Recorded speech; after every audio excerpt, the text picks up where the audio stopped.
যখন বিপদ আসে চতুর্দিক থেকেই আসে। মোবাইলটা ডিসপ্লে ফেটে গেছে,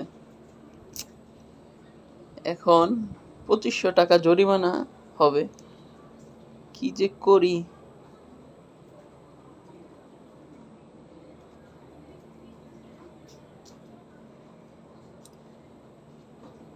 মোবাইলটা ভেঙে গেছে খুব খারাপ ভাবে। পকেটে রাখা হয়েছিল, বাসের হ্যান্ডেল থাকে না, হ্যান্ডেলের সাথে বাড়ি খায়।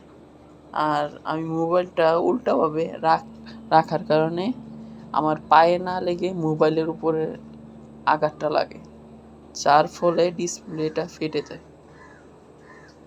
আমরা মধ্যবিত্ত, দেখা যায় যে ছোট সমস্যা বড় ধরনের সমস্যার সৃষ্টি হয়। এইভাবেই জীবন চলছে। কভারটা নর্মাল, ডিসপ্লেটা ভেঙে গেল, খরচ বেড়ে গেল, চাকরি করে জীবনটাই কষ্ট, মোবাইল চালানোটা বিলাসিতা আমাদের ক্ষেত্রে।